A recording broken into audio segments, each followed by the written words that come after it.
Larry White is one of the strongest players in NFL history. He benched 700 pounds and squatted 900. As you can see here, despite weighing 325 pounds, Reggie White just tosses him like he's 50 pounds. There have been many greats in NFL history, but few have made an impression on every player they face like Reggie White. When I look at the best defensive player that ever played the game, I don't put myself number one. I'm looking at Reggie White as number one. In 1987, during the strike-shortened season, Reggie White finished with 21 sacks in 12 games. This one man changed the entire offensive game plan. Barry Sanders recalls when the Lions were playing the Packers, the coaches would just simply take out plays to avoid Reggie White's side. It didn't really stop him from dominating, but it's a testament not only to how good he was, but how feared. Many people go their whole lives without fulfilling their dreams, but to do it by the age of 17, well, that's unheard of. But the greats are different to most, I guess. At 12 years old, Reggie White announced that he wanted to be two things, a football player and a minister.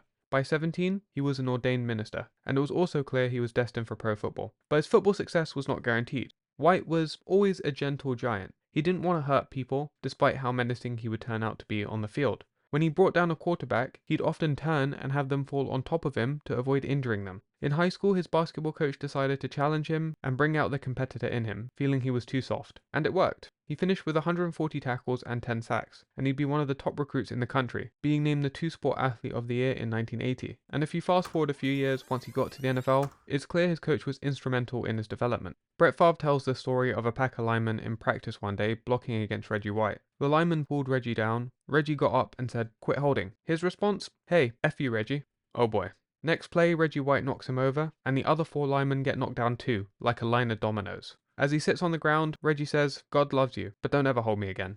He'd commit to the University of Tennessee, but it took him some time to develop, because he still needed to work on that aggressiveness. It would really come together in his senior year, where he recorded 100 tackles and a single season score record of 15 sacks. That would earn him the 1983 SEC Player of the Year, and he also left with the then school record for sacks at 32. I mean, when you're good at rushing the quarterback, you're going to get a lot of sacks. He's second all time, just 2 sacks behind Bruce Smith. But White did it in 15 seasons. It took Smith 19. He averaged 0.85 sacks in his 232 career games, against Bruce's 0.72 sacks in 279 games. When it came to go pro, instead of declaring for the NFL draft, he chose the USFL. He played 2 years for the Memphis Showboats. He liked the idea of playing pro football close to home. In his rookie year, he recorded 12 sacks. The following year, 11.5. After the league folded in 1986, he'd be selected by the Eagles with the 4th pick in the supplemental draft.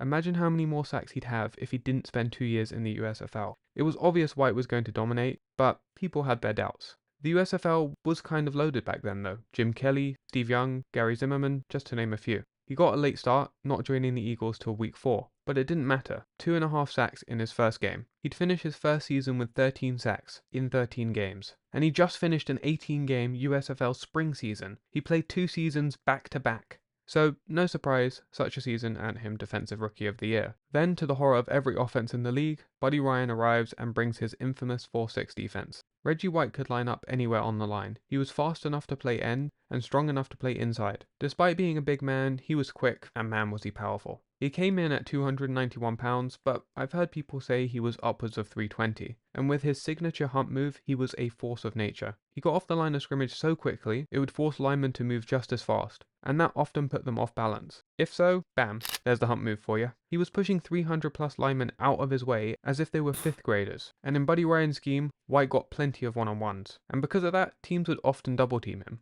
But even that was not enough to stop him. It did help his other teammates though. With 2 players often dedicated to White, everybody else could eat, as they say. He played alongside other great linemen, so they benefited from one-on-ones too. He would get 18 sacks in 1986, his first of 13 straight Pro Bowl appearances, and his first of 8 All-Pro nods. In the 1987 season opener, White strip sack quarterback Doug Williams recovered the fumble and returned it 70 yards for a touchdown. That would set the tone for the season. He'd finish with 21 sacks in 12 games and win Defensive Player of the Year. Players had gone on strike in 1987, 1 week was cancelled, 3 weeks were played with replacement players, and 12 weeks with all the regular players. Reggie did not cross the picket line unlike many other stars, and he didn't play against any replacement players. With 81 sacks in only 5 seasons, he'd be named to the 80s All-Decade team. As the world entered a new decade, White was continuing to dominate. The face of one of the best defenses ever, with a nickname I can't say I'm too fond of, Gangrene. That included stars like White, Jerome Brown, Clyde Simmons, and Seth Joyner. In 1990, this was on full display against the Redskins in what is called the body bag game, where 9 Redskins were injured. They were 5th overall in defense in 1991, and only allowed 4 rushing touchdowns all year. The defense would have to carry the team because quarterback Randall Cunningham was out with an ACL, and an older Jim McMahon was the backup. Despite finishing with a 10-6 record, they'd missed the playoffs. One of the members of Gangrene, 2-time Pro Bowler Jerome Brown, would tragically pass in 1992 at only 27 years old in a car accident. White's announcement of the news, which he had found out just moments before, was gut-wrenching. Today, I lost a great friend. Philadelphia lost a great player. Jerome Brown died today.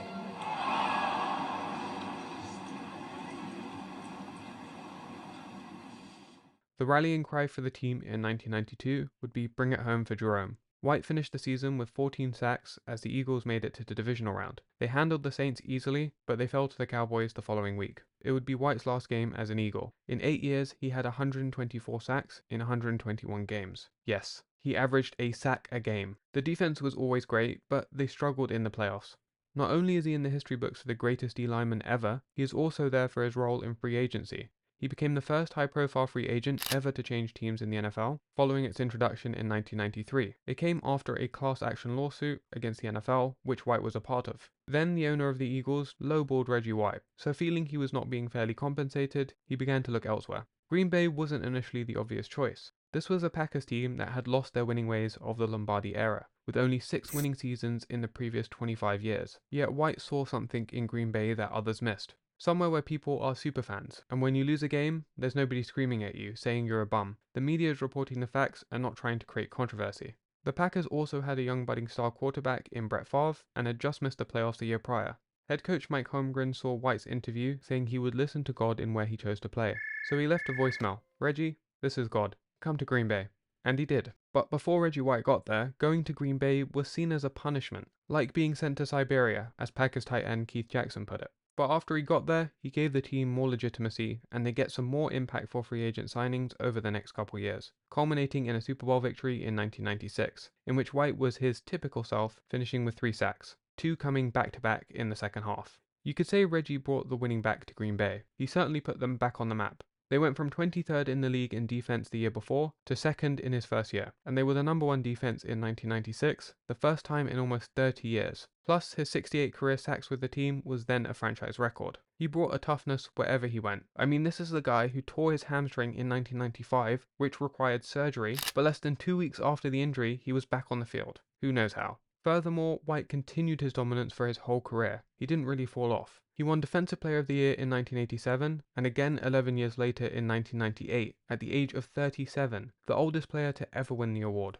He'd retire in 1999, but came back for one final season with the Panthers in 2000, finishing with 5.5 sacks. Now this video was about his insane Hall of Fame career, but it's worth mentioning he had some controversial opinions. In the 30 for 30 documentary about him, Ken Rogers, the director, said he hadn't yet resolved everything that he was going through then. He was very much in a process of changing his beliefs. He began to learn Hebrew, seeking the text in its original form and understand it for himself, rather than repeating what he heard others say. So it seems he was shifting his position, but unfortunately we tragically lose this legend way too early, as he passed at only 43 years old from cardiac arrhythmia.